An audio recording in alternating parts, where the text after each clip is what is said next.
There's a Pirate in the Family, Episode 11. Book 2. 300 Years Later in Florida at Grandpa's House. Chapter 16, Summer Vacation. James William Timble, or J.W. as everyone called him, lay on top of the picnic table under a big maple tree in the backyard of his family's small two-bedroom home in Springfield, Missouri. J.W. and his father made the table 3 years ago. Laying on top of the table and staring up into the sky, watching the white puffy clouds glide by was J.W.'s favorite pastime. The table was nothing special. The pattern came from one of those handyman weekend project magazines. Sometimes, if he lay very still, he could almost feel the world turning. This table was his favorite place. He had helped his father build the table one Saturday afternoon before his father left for Iraq the first time. The table was getting rough, and the wood had turned gray from exposure to sun and rain. The bolts holding it together were rusty red, and streaks of rust ran down the legs. J.W. lay on his back thinking about his dad and missed him very much. J.W.'s dad had gone back for his second tour of duty about a year ago. Only a few days after he returned to Iraq, he was killed by a roadside IED, improvised explosive device, the favorite tool of the insurgents that plagued Iraq. J.W. arrived home from school one day to find his mom and younger sister Katie crying. The news was devastating to the whole family, but especially to J.W. He didn't cry, but went to his room and lay on his bed. For days, he refused to go to school or even come out of his room except when he had to go to the bathroom. His mom brought him meals which he seldom touched. When his mom made him go outside, he would lay on top of the picnic table just staring up into the sky, trying to feel the world turn. After being forced to return to school, J.W. found he couldn't control his temper, flying into a rage at teachers or other students. One day he pushed another boy who had said something about his father. The boy fell down some stairs and broke his arm. J.W. had been suspended for a week and his mom had almost been sued. They sent him to be counseling sessions, but he refused to even speak to the counselor. The counselor, a 30-something, overweight woman in a flowered dress, to J.W. an old lady, smelled like somebody's flower garden, and he wrinkled his nose and sneezed just thinking about her. A year had gone by, and he finished another year of school, and now had the summer vacation to look forward to too. His mom promised something special this summer if he would behave himself and make it through the rest of the year without a phone call every day. Just then a cloud that looked like a pirate ship sailed by, and J.W.'s thoughts moved to pirates and pirate treasure. Pieces of 8, pieces of 8. He could hear the voice of the parrot in his head from some movie they watched recently. J.W. would like nothing better than to find a treasure chest full of pirate treasure. That would be exciting. He often thought when he grew up he wanted to be like Mel Fisher and hunt for gold, until one day when the family visited an aquarium. He got a good look at the teeth of the sharks swimming in the big tank above their heads and decided maybe there was some other place besides underwater to hunt treasure. Not that he didn't think sharks were cool, he just didn't like the idea of swimming in the same water with all those teeth, rows and rows of razor-like serrated teeth.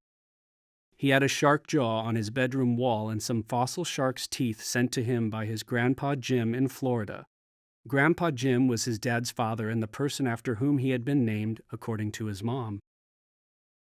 He wondered what his mom would come up with. Would she come through and give them a vacation somewhere cool, or just go to the lake and rent a cabin like every summer when his dad had been around? J.W.'s mom yelled out the back door for him to come in and wash his hands. Supper would soon be ready. J.W. yelled back and asked what was for supper, and she said, "Chicken fried steak and mashed potatoes, your favorite." J.W. wondered what was up. The only time she ever went to the trouble of cooking, especially something he liked, was when she was going to do something he didn't like, and he wondered what it would be like this time. J.W. rolled off the picnic table, dragged his feet in the dust, and headed up the steps into the small room attached to the back of the house that they used for a dining room. At one time, it had been a screened porch. His father had closed it in to make more room in their small two-bedroom home when his little sister had been born. His sister Katie was setting the table with paper plates and plastic silverware and told him in a quiet voice, so her mom wouldn't hear, She's been on the phone talking with Grandpa Jim. I heard her. JW hadn't seen his grandpa since he was 5 years old and really didn't know him very well. All he really remembered about the visit to Florida was a grumpy old man who didn't seem to like him very much, and his mom being upset most of the time they were there. He received small birthday gifts, usually got a package for Christmas, and his grandpa sent him books every now and then. But they never talked on the phone or anything like he did with his grandma, who lived in the same town. He knew that his grandma and grandpa had divorced many years ago. He knew grandma's new husband as his grandpa. It had been confusing when he was younger to have two grandpas. He had asked his mom about it, and she had explained the divorce and said that Grandpa Jim was kind of a black sheep even in his own family. JW hadn't known what a black sheep was, but figured it out after reading a story in one of his magazines about a boy who had run away from home and become the black sheep of his family. JW knew that his grandpa was retired and living in Florida and had been a karate instructor for many years until he hurt his back and could no longer teach. Now he sold shark jaws and shark teeth and other tourist stuff to local shops and on the internet.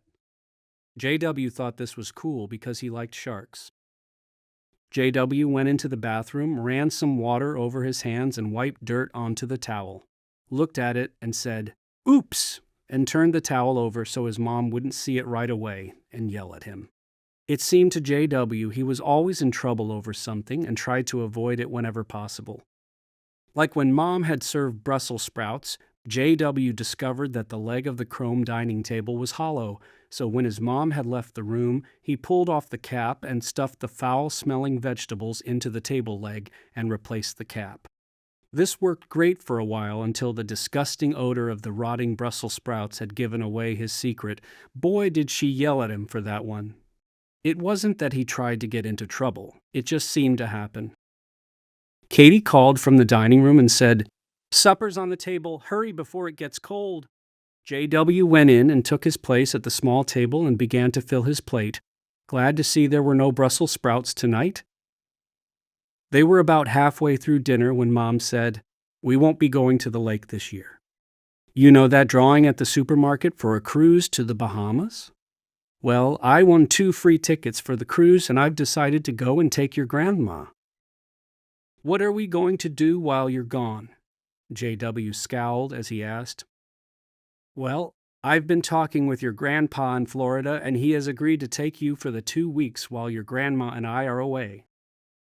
JW knew she wasn't taking Grandma on any trip to the Bahamas, and that it would probably be Stan, her new boyfriend, but didn't say so.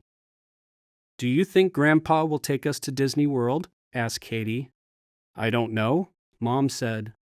"But he did say something about treasure hunting. I'm sure you will have a fun time." Somehow JW didn't think a summer with his grumpy old grandpa would be much of a treat. Now he knew why they were having chicken fried steak for dinner. If you want to see how JW and Katie's summer vacation goes at Grumpy Grandpa's house, make sure you hit like to help this episode reach more viewers, subscribe so you're here when the next chapter drops, and tap the notification bell so you never miss what happens next. Your support keeps this story moving forward.